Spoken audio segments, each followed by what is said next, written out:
In many instances, I think people would be very scared and nervous about what we were doing. And it's funny, I felt it. Also could be that I'm 6 years older than my last big climb. It's been a lot more difficult to get ready for this climb, and I know that it'll be a more challenging summit push than I think I was hoping it would be. Making the summit doesn't define our success, like just being here defines our success.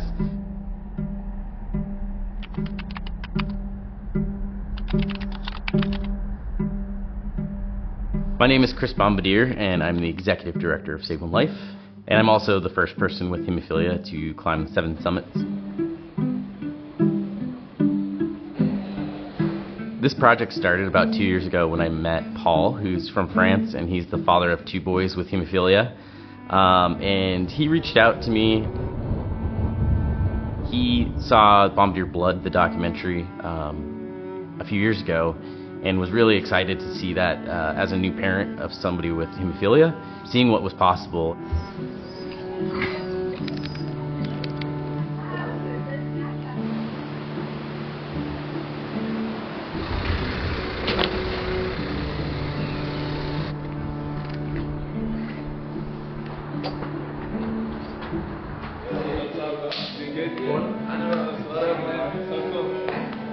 So I'm Paul. I'm 34 years old. I'm from France. I am the father of 2 little boys with severe hemophilia A. The oldest one is 6.5. The little one is 2. There you go. We are one of those families where we don't have any history with hemophilia. It came as a shock. It was quite a story with him having just a little cut on the gum break, and it ended up like life-threatening situation. They close the door and you're never quite sure if you're going to see your son again, so it's very brutal, it's a shock. You have to process also hemophilia, but there's also the processing of that your son almost died, so you have to rebuild on that, and I think it changes you from deep inside. So I come from sports. Pretty much my whole life is dedicated to sports. My wife is also, she was a professional athlete, so physical activity, sports for us is very life-defining. And so first when you enter hemophilia, it's not like, yeah, let's make champions and athletes. It's more like, go easy guys, let's figure it out before we do anything silly. But instantly we really, without saying, we agreed that physical activity should be part of the equation. We managed to learn bit by bit that actually physical activity is kind of the answer actually to hemophilia, at least for this new generation of hemophiliacs. It's doing them so much good. Mont Blanc is obviously a very famous mountain. We can actually see it from our window. It's very important for us. So that's really where the idea started in my head. Like, we should take a team on top of the Mont Blanc. It would be such a cool example for the community to show that it's possible, it's doable. So Mount Blanc is a beautiful mountain in the French Alps. It is 15,771 feet high, 4,809 meters. It's really unique because it's a very tall mountain and also very accessible, being very close to some mountain towns like Chamonix that we're in right now. So we've been working on getting this team together for over a year, reaching out to different communities in Europe, trying to find people that are in like reasonably good shape that would be excited to start training more seriously for something like this. I know how powerful the mountains can be and transformative, so I'm really excited to see how that impacts our climbers on our team. The start of the adventure. Roberto Centurame, hemophilia A, grave. Daniel, I'm from Czech Republic. I'm Rafael, I'm French. I'm George, I'm from Slovenia. My name is Panos, I'm from Greece. I'm a hematologist, I'm a doctor. I have severe hemophilia A. Hi, my name's Clive, I'm from England. I have severe hemophilia A. Well, I'm Anna Pasunka from Düsseldorf, Germany. When I got the email from Paul, I almost deleted it because I thought it was a spam. Because I thought, who would ever ask me to go on like such a big adventure? It's crazy. My journey's taken me from one end of the spectrum to the other, in the sense that, you know, I'm the youngest of three brothers, all with severe haemophilia A, and growing up, hospital wasn't even a second home, it was home. Just being able to walk was a challenge, so the thought of doing sport was just not even on my radar. And then when I was about 9 or 10 years old, we all started treating prophylactically, and it was like someone flicked a switch in my life. Yeah, I was the first person in the world with severe haemophilia to complete an Ironman. So when I did my Ironmans, it was a personal journey for me at the time, but it was also a wider journey in terms of breaking down barriers about perceptions of what people with haemophilia can do, and I say that internally within the community, not just externally. Treatment has moved on massively in the last 5 to 10 years, but perceptions, I think, are still lagging behind. I think my younger self wouldn't have never believed I would be able to climb Mont Blanc. Being a woman with a rare disease is, I think, sometimes more difficult. I mean, the male experience is a different experience in the medical world. It's just like that. And I'm trying to not to tear up, sorry.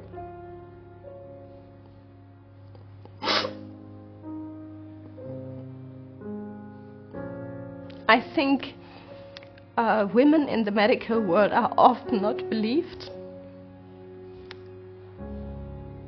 about pain issues, and this is unfortunately a part of my experience. I really want to give girls hope. Pretty much hemophilia was like the reason why I was keep being active.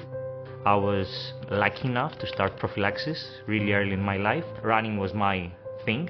So my first main thing was volunteering for the London 10K in 2010.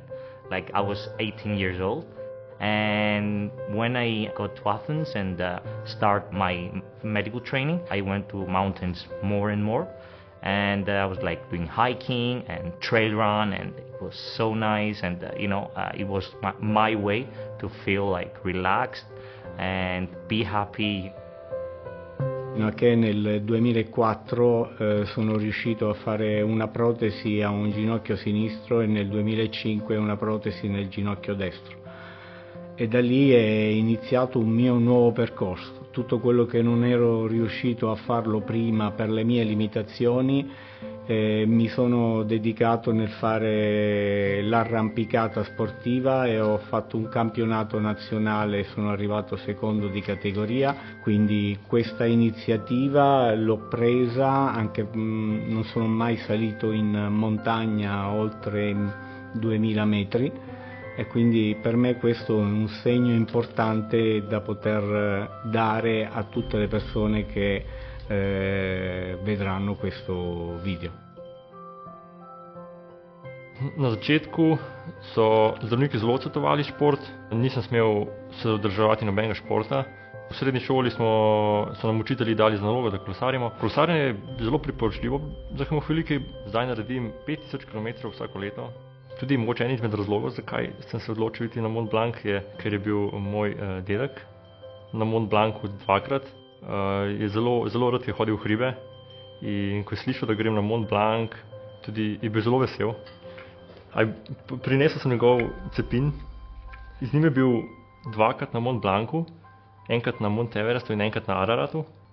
Zelo je težek in star, ampak mi je všeč, ker je dolg in jaz sem visok in mi je ravno prav velik.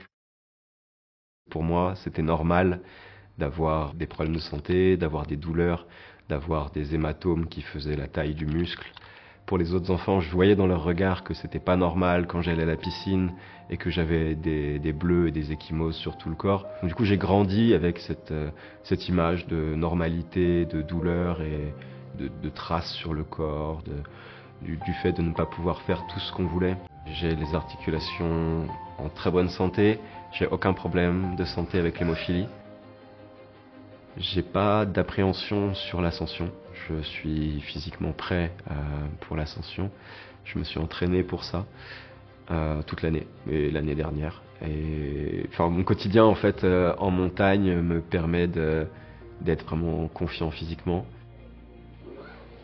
When I get the invitation here, I was like, yeah, hell yeah, I'm gonna do it. That was like the main reason, the first reason. The second reason also is like helping the Save One Life to collect the money. Kids, then they didn't have much luck as I do growing up in Czech Republic or in Europe in general. I was diagnosed like later in my first or second year of life. It was something new for my family, so from the beginning they were really scared of everything I was doing as I was growing up. I would like to inspire people to appreciate the right treatment they have and not underestimate it, because it's not in every part of the world. So Save One Life is a 501c3 nonprofit based in the United States, and we currently work in 15 different developing countries with the goal of helping improve people with bleeding disorders' lives by providing better access to medicine, better access to hospitals and care, better access to education. On several of our Zoom calls, we invited Save One Life beneficiaries to join and share their stories about living with hemophilia in various countries. And for me, that was really important. When I was doing my climbs, I always wanted to make sure it was a fundraiser for Save One Life and making sure we were bringing awareness to access to care. So when we decided to do this project, that was really important for me to continue that part of the mission as well. Not just the climbing mountains part and getting to do something for ourselves, but doing something bigger. Not everyone has these opportunities and chances, and that we need to, as a community, remember and try and make changes around the world to make sure everybody can have the same access to care. We all met on Sunday, the 7th of July. We all met in Chamonix for the first time. Most of the guys didn't know each other. I'm always amazed how fast it goes in hemophilia to build a team. It's like to know each other for ages. First day was just right away getting gear, getting fitted for gear, talking about the plan, and then really, one night's sleep, and then we were going up on the mountain. So right now in Courmayeur on the Italian side of the Mont Blanc. We're going to do the first day, like a little bit of a practice training, crampons, going on the glacier. Try to test a little bit, see if Chris can handle it. That's the main question today. And we're going to take a gondola to go up to over 3,000 meter elevation. That will be 12,000 feet.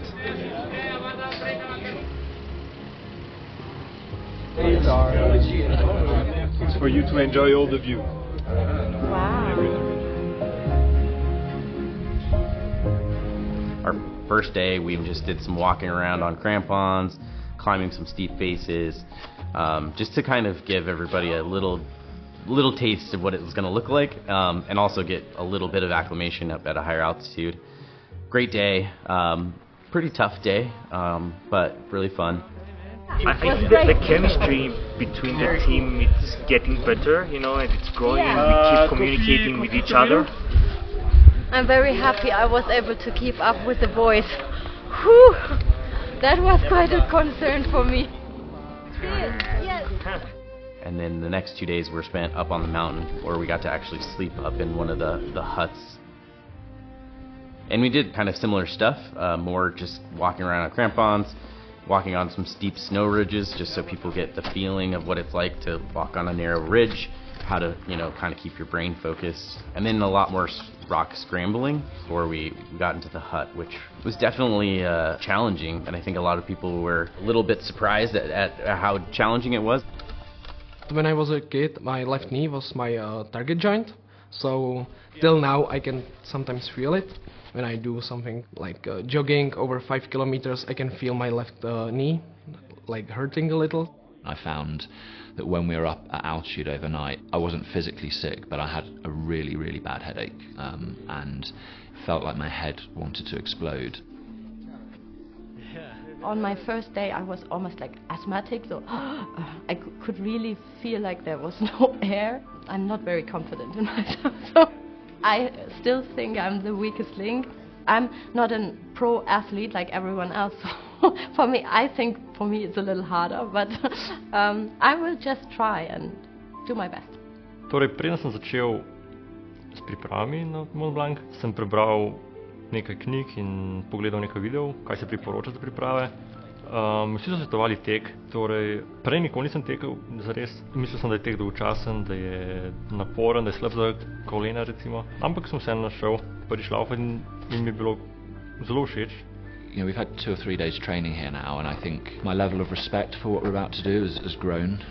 But I think for a lot of us it was relatively unknown in terms of what the challenges were going to be. I think we all knew that there'd be physical challenges, and I know that, and I've experienced over the last couple of days, that my ankles are a challenge, and I always knew that was going to be the case. I have a big respect towards the mountains, especially after those 3 days. I feel really confident, like with hiking. It was okay for me. I'm in a good condition for it. What concerns me a little is the climbing parts, where I was really scared of heights. I'm not usually scared of heights, but when I was standing on the stone and beneath me was like 1,000 meters nothing, I was really scared. In terms of how much we're pronating, in terms of the weather conditions, the snow, how much when you put your foot down, is it just going to stop straight away, or is it going to keep going for a foot or two?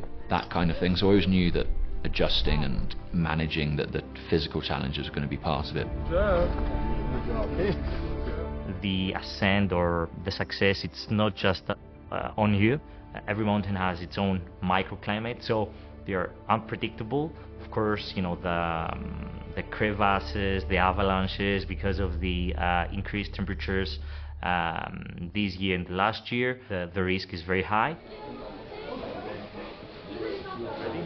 I think so. I'm excited. Yeah. Looks okay for tomorrow morning. We will see, because there's going to have more snow. Yeah, I was wondering. Maybe some wind. Everybody's okay? Oui. Let's go. Okay. Vamos.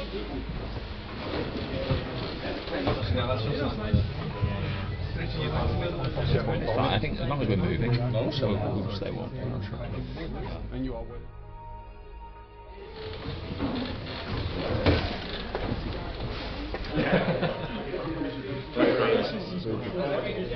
The weather today is not really good. You can see. We think it's a good choice to try the summit maybe tomorrow. But we thinking it's good to try, and we will see. So we go to the first hut. We're all very enthusiastic about the ascent, but we learned about the weather. Mountains are unpredictable, so we have to adapt. A little disappointed at this point? I think we've always known that we might not get to the top, but actually when you're so close geographically and everything else, and you're told that it might not happen, that's obviously, as Daniel says, a bit disappointing, but I think I'm still optimistic. I think everyone else is, so we'll just keep our fingers crossed, keep our eyes on the weather and see what happens.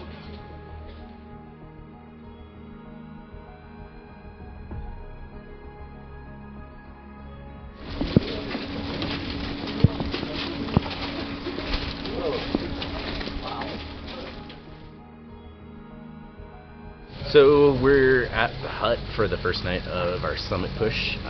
As you can see from this background, the weather is not great, and unfortunately, it looks like it's not going to be the best for tomorrow, but we're still going to get up at 4 o'clock in the morning and head out shortly after that to give it a shot and see how it looks, all depending on the weather, obviously, so we've got to make safe decisions and the right decisions, but it should be an interesting day tomorrow, and we'll see if this changes, but hopefully.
traction on the wind. Oh, that was wild. Honestly, at the top, we just had to stop there, crouch it down. Oh, the snow was just pelting your face. Wow. I almost wanted to stay and watch just the clouds. Yeah. Stay there. It's like mesmerizing almost.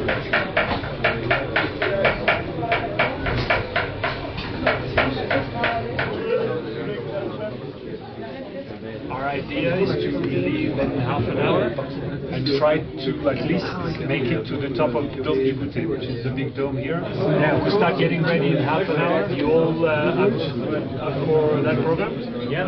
Sounds good.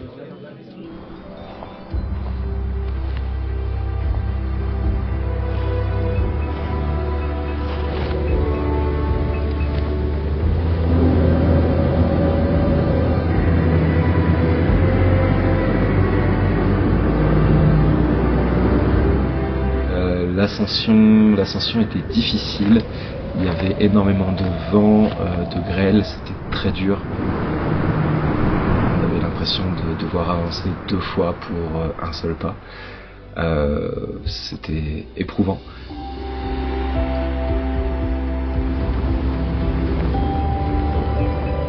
Because of the big wind, I think it was like 80 kilometers per hour at its peak. We weren't able just to get up there safely. Roberto, tell me what's up. Are you guys stopping for now, or what's...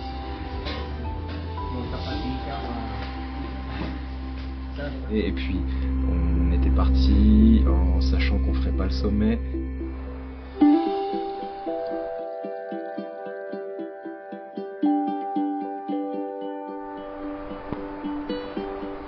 We almost got there, really close, a few hundred meters away, but it was safer to turn back.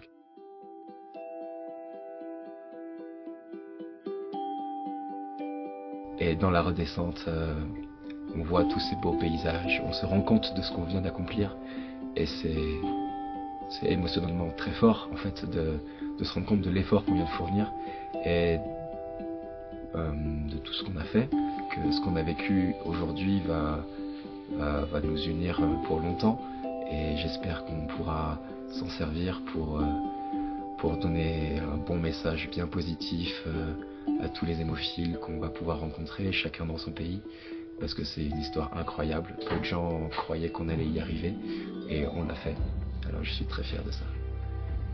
We didn't get to the summit, but I mean we showed that hemophilia can really do it. We had the physical capability to do it, and also what we showed was the responsibility, because we wouldn't push it to our limits. We just knew it's not really safe, so we just turned around, and I think that's what we wanted to show to the others. So yeah. Just like to know who thinks that all of this was successful. Yeah. Who think it was successful? Raise your hand.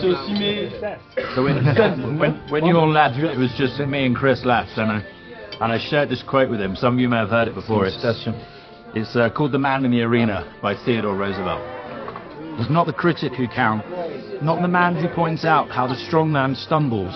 The credit belongs to the man who is actually in the arena, whose face is marred by dust and sweat and blood, who strives valiantly, who errs, who comes short, because there is no effort without error and shortcoming. And if he fails, at least he fails whilst daring greatly, so that his place shall never be with those cold and timid souls who know neither victory nor defeat. Well, it was a crazy experience. It was so hard. I think that's the hardest thing I have ever done. I've never really felt like connected to the hemophilia community. It was just so beautiful to be able to bond with so many people that have hemophilia. So that was fantastic for me. So I wanted to say a few last words before we go down in the valley. Chris and Clive, I want you guys to know that you paved the road for this had to happen. If you told me at the start that we weren't going to summit Mont Blanc, I think I probably would have felt quite negative about the whole experience. But we've just walked down the steps behind here, getting off the last gondola and getting back down to sea level effectively, and I felt nothing but pride and achievement, which sounds crazy when we didn't achieve what it was we set out to achieve, but it wasn't just about summiting Mont Blanc, because I still think we got absolutely everything out of this that we came for and more. Josh, your grandfather will be so proud of you. You are now a Slovenian legend. Go back to your country and spread the word. Hemophiliacs can do anything. My grandfather had 4 climbs with this ice axe. 2 from Mont Blanc, 1 from Kilimanjaro and 1 for Ararat. I wanted to wait for my grandfather to do together, but all of people in our group convinced me to do it together.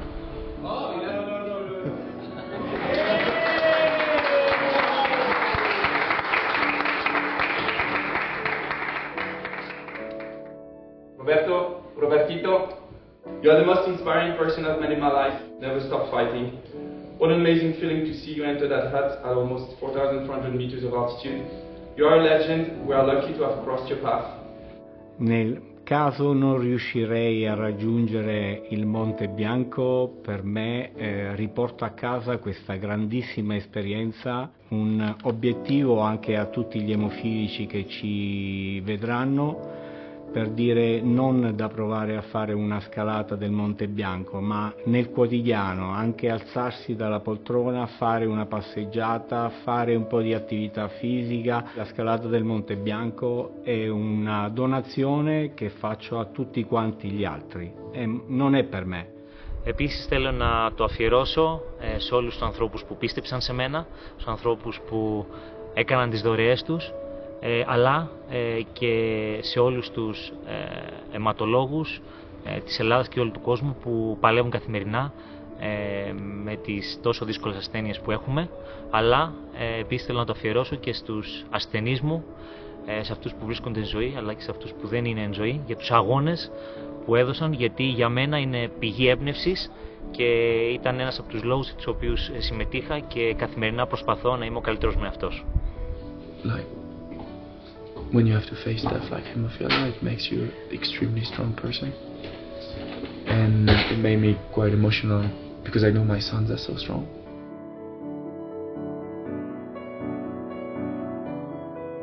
I was so proud of everyone. You know, it just shows how strong people in our community are, and shows that it's not just me that can do it, but so many people in our community are strong, tough, smart, and that's been pretty powerful. So insanely proud of everybody on our team. So I'm really happy how it turned out.